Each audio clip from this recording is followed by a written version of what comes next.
সুপ্রিয় শিক্ষার্থীবৃন্দ, government Morapara college online ক্লাসরুমে তোমাদের সকলকে স্বাগতম। সাথে আছি Suma Akter, lecturer of accounting. আশা করি তোমরা সবাই ভালো আছো, নিরাপদে আছো। সরকার এবং স্বাস্থ্য সংস্থার নির্দেশ মেনে সবাই নিরাপদে আছো, আমিও ভালো আছি। আজকে আমি তোমাদের সাথে আলোচনা করব অধ্যায় মজুরি ও বেতন। এই অধ্যায়টি খুবই গুরুত্বপূর্ণ। এইচএসসি সাধারণ, এইচএসসি ব্যবসায় ব্যবস্থাপনা দ্বিতীয় বর্ষের ছেলে মেয়েদের জন্য বিষয় হিসাব বিজ্ঞান নীতি ও প্রয়োগ 2, এইচএসসি ব্যবসায় ব্যবস্থাপনা হিসাব রক্ষণ স্পেশালাইজেশন প্রথম বর্ষের ছেলে মেয়েদের জন্য বিষয় production planning, control and costing. এই অধ্যায়ে আমি আরেকটি ক্লাস নিয়েছিলাম। এই অধ্যায় থেকে আরেকটি গুরুত্বপূর্ণ অঙ্ক আজকে তোমাদের সাথে আমি আলোচনা করব। আশা করি তোমরা মনোযোগ দিয়ে অঙ্কটি দেখবে এবং বোঝার চেষ্টা করবে।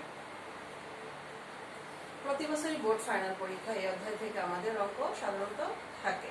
এই অধ্যায়টি খুবই গুরুত্বপূর্ণ। আর এই অধ্যায় সম্পর্কে আমি তোমাদের সাথে এর আগে আলোচনা করেছিলাম, বেতন এবং মজুরি কি। আচ্ছা, তাহলে এখন আমরা এই অঙ্কটা করার জন্য আমাদের আরেকটা যে জিনিসটা প্রয়োজন সেটা হচ্ছে আমাদের চার্টটা একটু জেনে নিতে হয়। বেতন এবং মজুরির বিবরণীর যে চার্টটা, গত ক্লাসে আমরা সেটা জেনেছি। এবং উপার্জন ও কর্তনগুলি কি সেটা আমাদের জানতে হয়। উপার্জন সম্পর্কে আমি একটু সংক্ষেপে তোমাদের সাথে বলি। একজন কর্মকর্তা বা কর্মচারী বা শ্রমিক প্রতিষ্ঠান থেকে তার কায়িক বা মানসিক শ্রমের বিনিময়ে যে টাকা বা পারিশ্রমিক পেয়ে থাকেন তাই হচ্ছে উপার্জন। আর কর্তন হচ্ছে একজন শ্রমিক বা কর্মকর্তা বা কর্মচারীদের বেতন বা মজুরি থেকে তাদের উপার্জনের যে অংশটা কেটে রাখা হয় তাকে আমরা সাধারণত বলে থাকি কর্তন, অর্থাৎ প্রতিষ্ঠান যে টাকাটা কেটে রাখে। এখন আমরা একটু আলোচনাতে চলে যাই। আজকে তোমাদের সাথে এমন একটা অঙ্ক আলোচনা করবো। অঙ্কটা আমি একটু আলোচনা করে নিচ্ছি প্রশ্নটা। একটি কারখানায় 4 জন শ্রমিক কাজ করে। কারখানায় মূল মজুরির হার ঘন্টায় 10 টাকা। আচ্ছা, তোমরা একটু খেয়াল করবে, আমাদের অন্যান্য অঙ্কে সাধারণত বলে দেওয়া থাকে মূল মজুরি সপ্তাহে বা মাসে কত বা বেতন কত। আমাদের এই অঙ্কে বলে দেওয়া আছে মূল মজুরি ঘন্টা প্রতি কত। প্রতি ঘন্টায় হার হচ্ছে 10 টাকা, অর্থাৎ 1 ঘন্টার জন্য পাবে 10 টাকা। ওভারটাইম কাজের জন্য ঘন্টায় মূল মজুরি হারের 1.5 গুণ প্রদান করা হয়। অর্থাৎ সে যদি একজন শ্রমিক যদি ওভারটাইম অতিরিক্ত কাজ করে থাকেন তাহলে তার জন্য সে পাবে 1.5 গুণ, অর্থাৎ 10 গুণন 1.5। আচ্ছা, এছাড়া শ্রমিকগণ মূল মজুরি 50% বাড়ি ভাড়া ভাতা, 10% যাতায়াত ভাতা এবং সপ্তাহে 150 টাকা হারে চিকিৎসা ভাতা পেয়ে থাকে। প্রত্যেক শ্রমিকের মজুরি হতে সপ্তাহে 50 টাকা প্রভিডেন্ট ফান্ডের চাঁদা এবং 20 টাকা হারে ইউনিয়ন চাঁদা কর্তন করে। 2016 সালের ফেব্রুয়ারি মাসের প্রথম সপ্তাহে শ্রমিকগণ নিম্নোক্ত শ্রম ঘন্টা কাজ করেছেন। এখানে আমাদের 4 জন শ্রমিকের কথা বলা আছে। ক্রমিক নং দেওয়া আছে 1, 2, 3, 4 এবং শ্রমিকগণের নাম বলা আছে রাসেল, রবিন, রতন এবং রকিব। এদের স্বাভাবিক কর্মঘণ্টা উল্লেখ করা আছে, অর্থাৎ তারা স্বাভাবিক কত ঘন্টা কাজ করেছেন। রাসেল করেছেন 40 ঘন্টা, রবিন করেছেন 30 ঘন্টা, রতন করেছেন 35 ঘন্টা এবং রকিব করেছেন 40 ঘন্টা। ওভারটাইম কর্মঘণ্টা, অর্থাৎ অতিরিক্ত কে কত ঘন্টা কাজ করেছেন। রাসেল করেছেন 8 ঘন্টা, রবিন করেছেন 10 ঘন্টা, রতন করেছেন 5 ঘন্টা এবং রকিব করেছেন 7 ঘন্টা। এখন আমাদের করণীয় হচ্ছে একটি মজুরির বিবরণী প্রস্তুত করা। তাহলে আমরা শুরুতে প্রতিষ্ঠানের নাম, আমাদের করণীয় মজুরির বিবরণী করে নিব। এরপর বিভাগ, মাস, সপ্তাহ, সাল চার্টের উপরে লিখে নিব। এরপর আমরা একটা চার্ট করে নিব। চার্ট হচ্ছে শুরুতে থাকবে আমাদের শ্রমিকের বিবরণ, এরপরে থাকবে উপার্জন, এরপর কর্তন, নিট মজুরি এবং কমন 2টা কলাম আমরা সবসময় মনে রাখবো, প্রধান চেকন এবং তারিখ সহ প্রাপকের স্বাক্ষর। শ্রমিক নং আমরা জানি যেহেতু আমাদের 4 জন শ্রমিক, এজন্য আমরা 1, 2, 3, 4 দিয়ে দিলাম। শ্রমিকের নাম আমরা 4 জনের নাম দিয়ে দিব, রাসেল, রবিন, রতন এবং রকিব। স্বাভাবিক কর্মঘণ্টা আমরা আমাদের প্রশ্নেই দেওয়া আছে রাসেল করেছে 40 ঘন্টা, রবিন করেছে 30 ঘন্টা, রতন কাজ করেছে 35 ঘন্টা এবং রকিব কাজ করেছেন 40 ঘন্টা। এবং এদের মূল মজুরি আমরা কিভাবে বের করে নিব সেটা আমি নিচে তোমাদের নোটে বা ওয়ার্কিংসে দেখিয়ে দিয়েছি, তা আমি আলোচনা করব। এখন আমাদের যে উপার্জন বলতে আমি বলেছিলাম শ্রমিক বা কর্মকর্তা বা কর্মচারীগণ প্রতিষ্ঠান থেকে যে পারিশ্রমিক পেয়ে থাকেন সেটাই হচ্ছে উপার্জন। এর মধ্যে আমাদের মূল মজুরি একটা উপার্জন, ওভারটাইম মজুরি উপার্জন, বাড়ি ভাড়া ভাতা উপার্জন, চিকিৎসা ভাতা উপার্জন, যাতায়াত ভাতা উপার্জন, আর সবগুলো যোগ করার জন্য মোট উপার্জন। অর্থাৎ উপার্জনের কলাম হবে আমাদের 1 2 3 4 5 6টি। এরপর হচ্ছে কর্তনে দেখবা দ্বিতীয় প্যারাতে বলা আছে প্রত্যেক শ্রমিকের মজুরি হতে সপ্তাহে 50 টাকা প্রভিডেন্ট ফান্ডের চাঁদা, অর্থাৎ প্রভিডেন্ট ফান্ডের চাঁদা, ইউনিয়ন চাঁদা দুইটি এবং দুইটি যোগ করার জন্য একটি মোট কর্তন। এই তাহলে আমরা উপার্জনকে 6 ভাগে ভাগ করে নেব, কর্তনকে 3 ভাগে ভাগ করে নেব। আচ্ছা, এবার আমরা শ্রমিকের নাম পেয়ে গেলাম, স্বাভাবিক কর্মঘণ্টা আমরা প্রশ্নে যা আছে এটা দেখে রূপ তুলে নিয়েছি। মূল মজুরিটা আমাদের ফ্যাক্ট, এখানে তোমরা একটু নোটে দেখো, আমি লিখে দিয়েছি নোট 1, মূল মজুরি সমান স্বাভাবিক কর্মঘণ্টা গুণ ঘন্টা প্রতি মজুরির হার বা মজুরি। আচ্ছা, অতএব রাসেল, রবিন, রতন, রকিব 4 জনের নাম আমরা লিখে নিলাম এবং কে কত ঘন্টা কাজ করেছে স্বাভাবিক ঘন্টা। রাসেল 40, রবিন 30 ঘন্টা, রতন 35 ঘন্টা এবং রকিব 40 ঘন্টা। এটাকে আমরা গুণ দিব স্বাভাবিক হার দিয়ে। স্বাভাবিক হার ছিল আমাদের 10 টাকা করে। তাহলে রাসেলের ক্ষেত্রে আমরা 400 টাকা পেলাম, রবিনের ক্ষেত্রে 300 টাকা পেলাম, রতনের ক্ষেত্রে 350 টাকা পেলাম এবং রকিবের ক্ষেত্রে আমরা পেলাম 400 টাকা। এই টাকাটা আমরা এখানে বসাই দিব, মূল মজুরি কলামে বসিয়ে দিলাম। এরপর আমাদের কাজ হচ্ছে ওভারটাইম মজুরি। ওভারটাইম আমাদের প্রশ্নে ফেলা দেওয়া আছে স্বাভাবিক হারের 1.5 গুণ।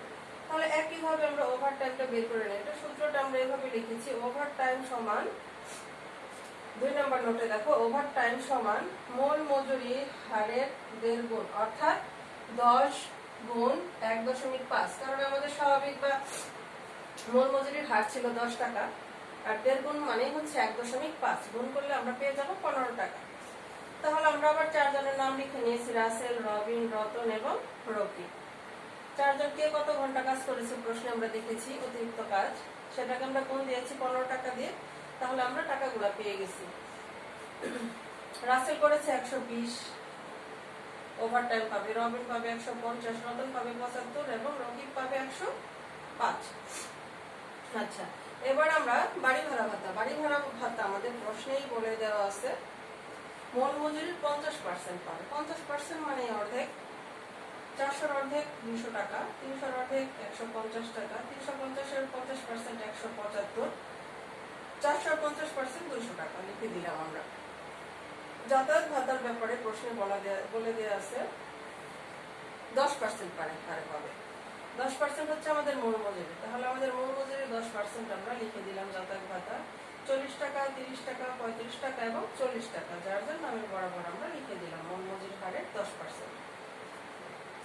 চিকিৎসা ভাতা আমাদের বলেই দেয়া আছে 150 টাকা, সবাই পাবে সমানভাবে। তাহলে রাসেল 150 টাকা, রবিন 150 টাকা, রতন 150 টাকা এবং রকিব 150 টাকা। এরপর আমাদের মোট উপার্জন, আমরা জানি এইভাবে যদি আমরা যোগ করে নেই মূল মজুরি থেকে সবগুলি, তাহলে আমরা পেয়ে যাব মোট উপার্জন। 4 জনেরটা একইভাবে আমরা যোগ করে দিলাম। এবার আমরা করে নিব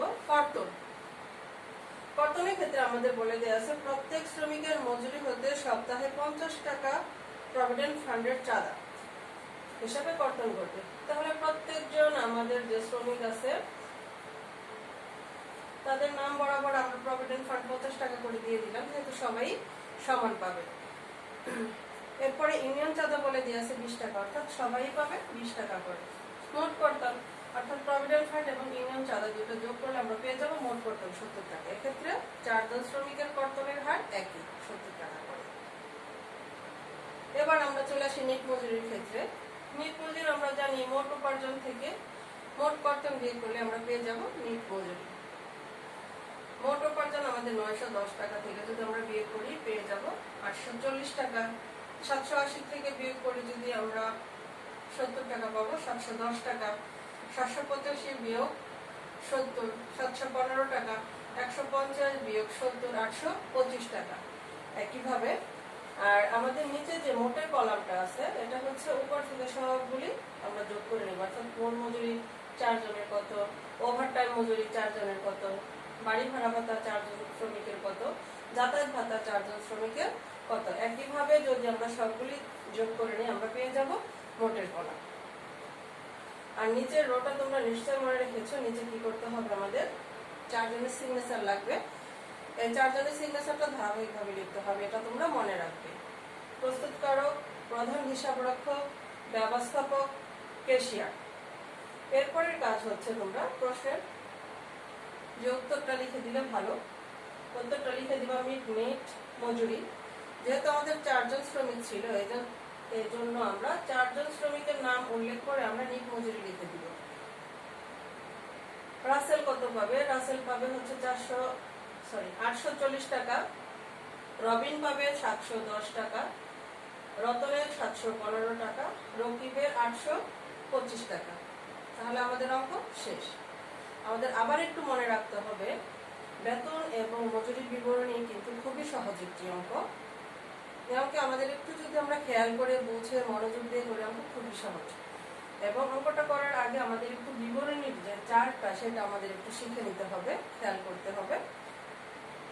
সেজন্য আমরা কি করব, আমরা অঙ্কটাকে 4 ভাগে চার্টটাকে ভাগ করে নেব। এক জায়গায় আমরা কি লিখব, শ্রমিক বা কর্মচারী বা কর্মকর্তাদের বিবরণ, অর্থাৎ সেখানে থাকবে তাদের নাম, পদবি, শ্রমিক নাম, এগুলো থাকলে লিখে দিবা। এরপর উপার্জন, এরপর কর্তন, এরপর নিট মজুরি বা বেতন। পরে 2টা কলাম আমাদের থাকে প্রধান চেক নাম এবং তারিখ সহ প্রাপকের স্বাক্ষর। আর একদম শেষে থাকে কি, প্রস্তুতকারক, প্রধান হিসাবরক্ষক অর্থাৎ 4 জন ব্যক্তির সিগনেচার, ব্যবস্থাপক এবং ক্যাশিয়ার। আর শিরোনামে আমাদের প্রতিষ্ঠানের নাম লিখতে হবে, মজুরি বিবরণী হলে মজুরি বিবরণী, বেতন বিবরণী হলে বেতন বিবরণী লিখতে হবে। এরপর আমরা লিখব বিভাগ, অর্থাৎ কোন বিভাগের মজুরি বা বেতন বিবরণী, মাস, কোন মাসের মজুরি বা বেতনের বিবরণী, কোন সপ্তাহ। আমাদের অঙ্কটা ছিল ফেব্রুয়ারি মাসের প্রথম সপ্তাহে ছিল, তাহলে আমরা লিখে দিই সপ্তাহ প্রথম।